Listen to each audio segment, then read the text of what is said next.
Buenos días. Esta semana vamos a trabajar en Historia Universal, el humanismo y renacimiento, tema 11. Estas dos corrientes se van a desarrollar en el periodo conocido como época moderna.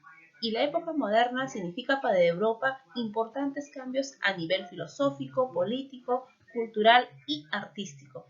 Particularmente en su ordenamiento político, el fenómeno más destacado fue el surgimiento del Estado moderno, un territorio con fronteras determinadas, un gobierno común y un sentimiento de identificación cultural y nacional de sus habitantes. Los reyes fueron quienes iniciaron este proceso a lo largo del siglo XIV al siglo XV. Interesados en conocer el poder de su persona, debieron negociar con los señores feudales, quienes cedieron sus derechos individuales sobre sus feudos a cambio de una serie de privilegios. Los que no estuvieron dispuestos a transar fueron sometidos a través de violentas guerras. Para estas, los reyes contaron con el apoyo de los burgueses, a quienes les interesaba dejar de depender de los señores feudales. De este modo, el concepto feudal de lealtad fue reemplazado por los de autoridad y obediencia, propios, eh, propios en este caso de un Estado con poder centralizado. En el siglo XVII, el poder político de los monarcas se fortaleció hasta eliminar cualquier representatividad, dando lugar a las monarquías absolutas. Entonces nosotros vamos a estudiar acerca de estas corrientes, dando una pequeña introducción de cómo el feudalismo va perdiendo poder y ahora el poder del señor feudal va a pasar en manos de los reyes. Entonces presta mucha atención y toma nota de los datos más importantes. El humanismo. El humanismo fue un movimiento filosófico y literario basado en el antropocentrismo y la revaloración de la cultura clásica. Este resurgimiento de los estudios griegos y romanos subraya el valor que tiene lo clásico por sí mismo, más que por su importancia en el marco del cristianismo. Este humanismo va a surgir en Italia y se va a extender por toda Europa durante el siglo XIV y XV.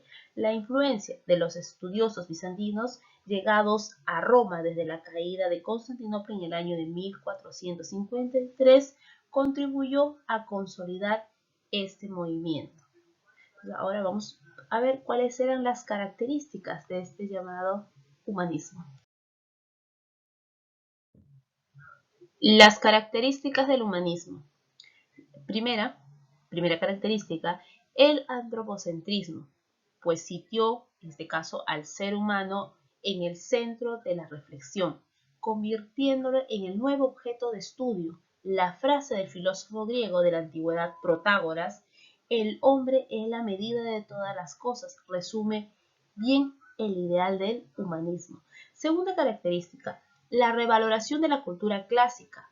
Los humanistas consideraban que el pasado grecolatino era la perfección en materia de creación humana y pensaba encontrar en ellos los elementos que les permitiera contemplar el mundo que los rodeaba y a sí mismo.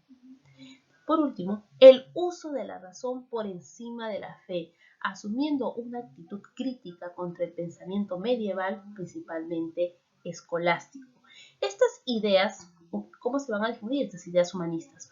En la difusión de las ideas humanistas jugaron un papel importante las academias, como Florencia y Roma, donde se reúnen los estudiosos más importantes para intercambiar diferentes ideas.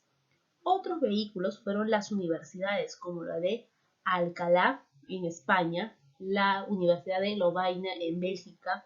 Otros eventos que facilitaron la difusión del humanismo fueron la invención de la imprenta de tipos móviles creadas por el alemán Gutenberg en el año de 1440 y la acción de los mecenas, personajes de gran poder económico que en este caso financiaban y protegían a los pensadores humanistas, especialmente importantes familias burguesas que, aspirando a mejorar políticas, apoyaron el desarrollo cultural y artístico de Europa de los siglos XV al siglo XVI. Entonces es de esta manera como el humanismo va a empezar a difundirse en toda Europa.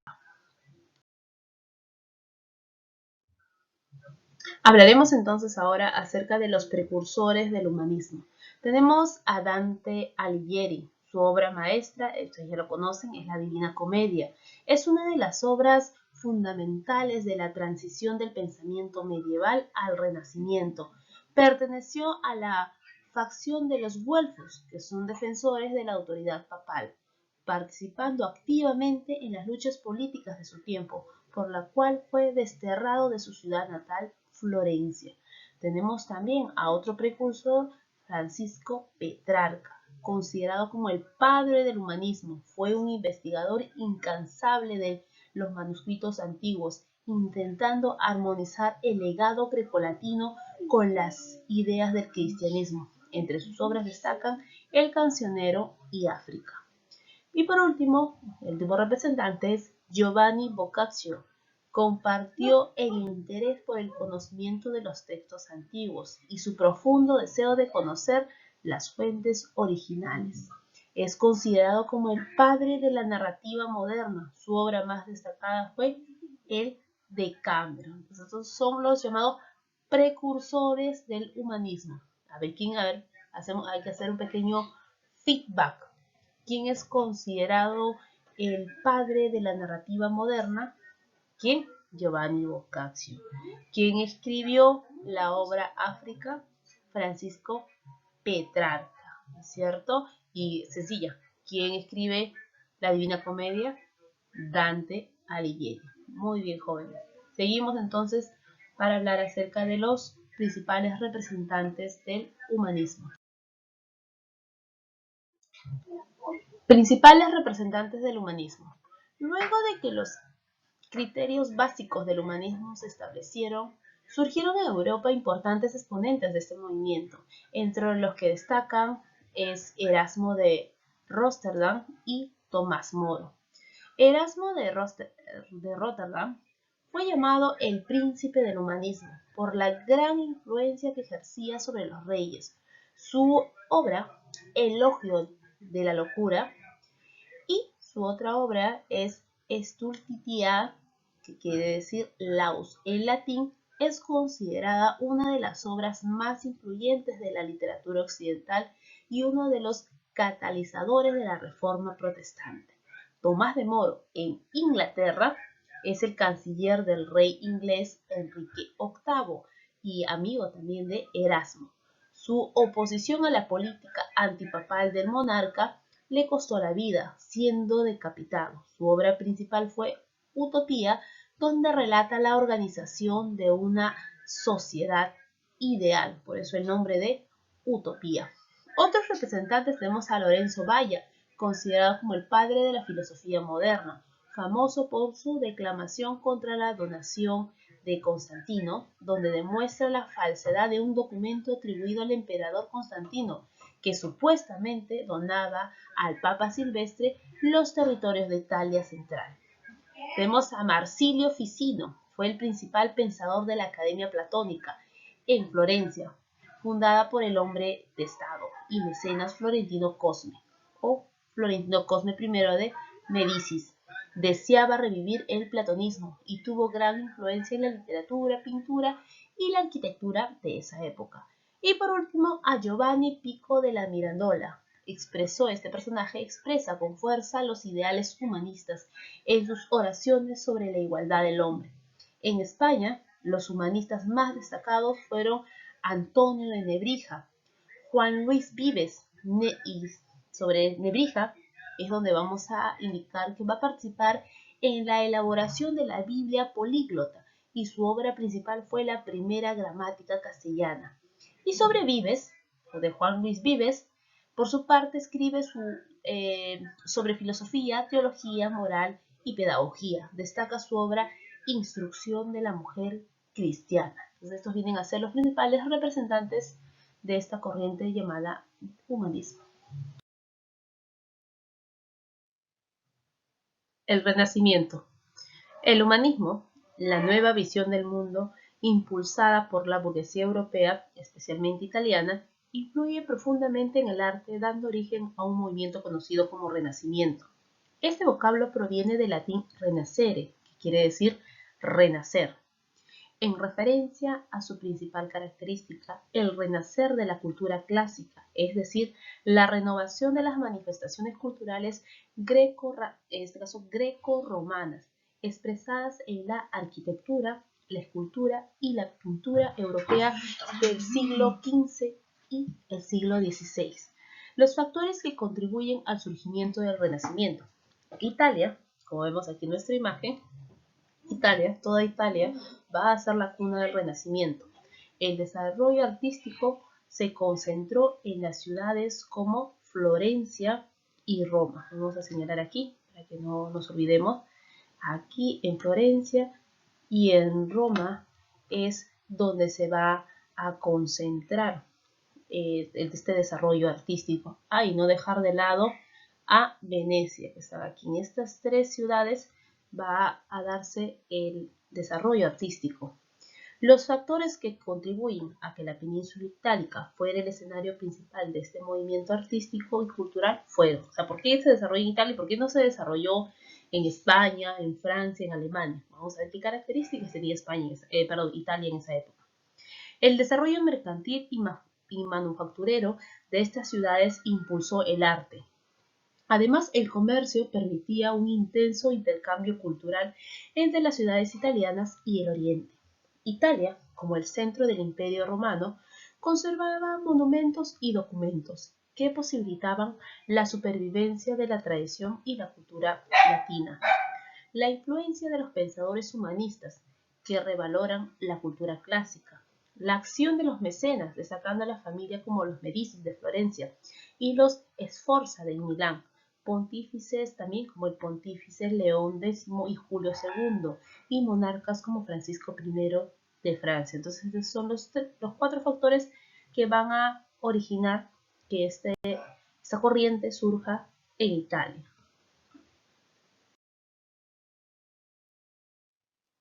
Etapas del Renacimiento italiano. En Italia se desarrollaron dos etapas bien definidas, el Quattrocento y el Cinquecento.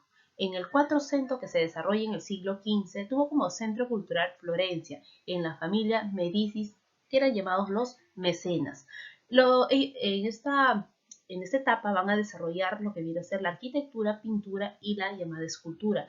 Los representantes más destacados en la arquitectura tenemos a Filippo Brunelleschi, quien va a establecer la máxima aportación a la arquitectura renacentista. La perspectiva geométrica, cuyos principios matemáticos elaboró y que luego serán dados a conocer por Alberti, destaca la construcción de la cúpula de la Catedral de Florencia. En la pintura destaca Masaccio, quien revolucionó la pintura florentina. Aplicó la pintura las leyes de la perspectiva científica, desarrolladas por Brunelleschi. Entre sus obras más destacadas tenemos la Trinidad, la vida de San Pedro y San Pablo en la capilla de la iglesia Caminera.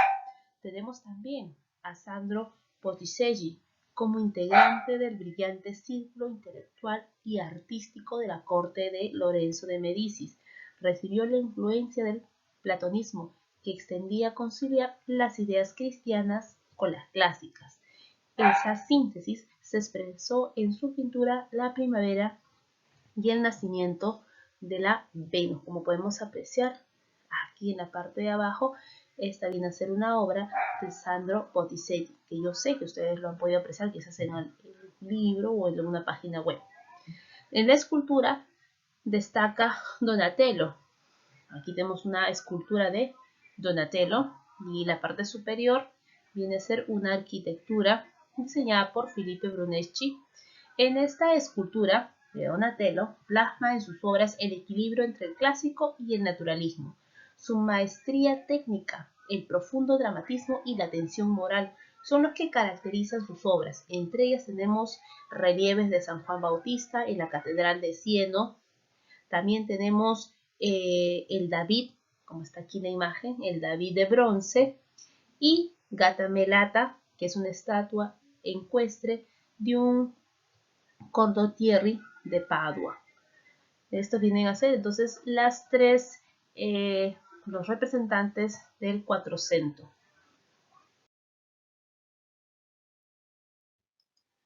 En el Cinquecento, que se va a desarrollar en el siglo XVI, su centro cultural va a ser Roma, atraídos por la construcción de la nueva Basílica de San Pedro del Vaticano.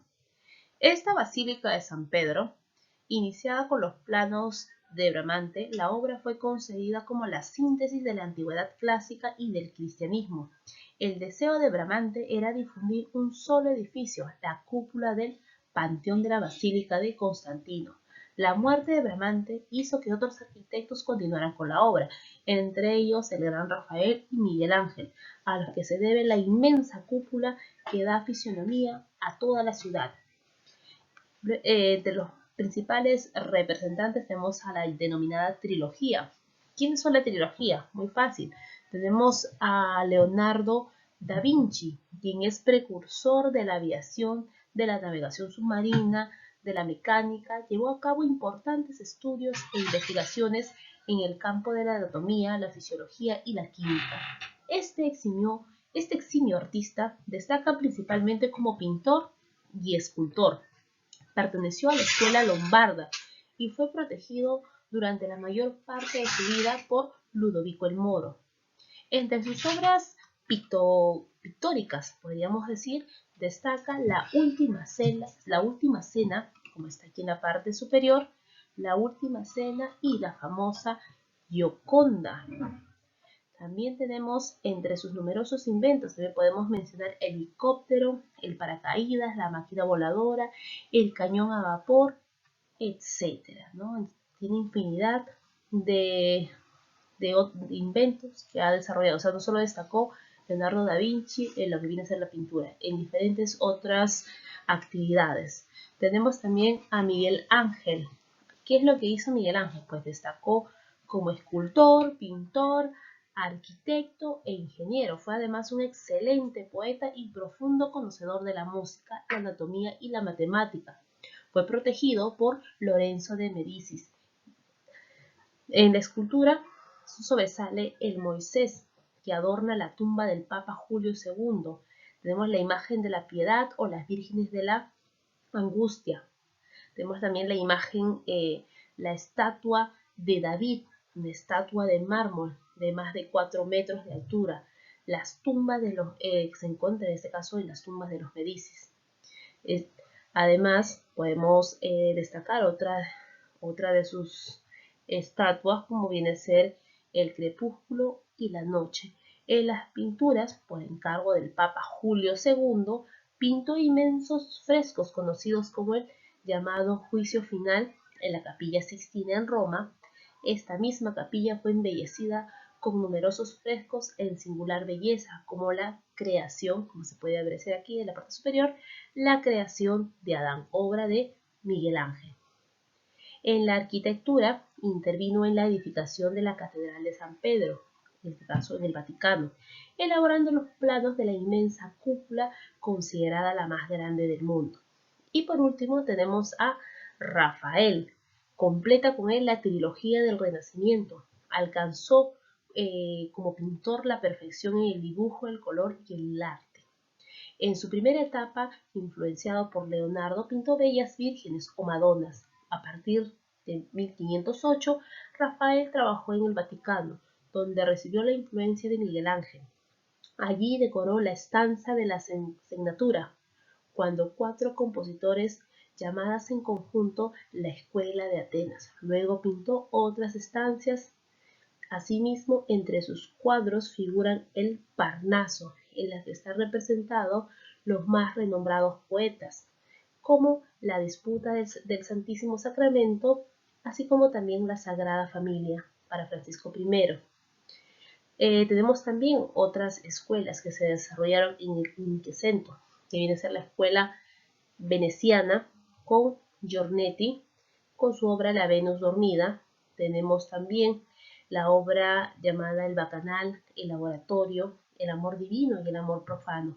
La escuela flamenca, tenemos a su representante Quentin Metzys, con su obra El Bosco el prestamista, La Torre de Babel. Y en la escuela alemana tenemos a Alberto Durero con su obra Autorretrato, Apocalipsis. Y también tenemos la obra tenemos al autor Lucas Granach con su Autorretrato. Estos entonces vienen a ser los principales representantes de Cinquecento. Te invito a que repases las lecturas de tu libro para que puedas reforzar el tema que hemos trabajado el día de hoy.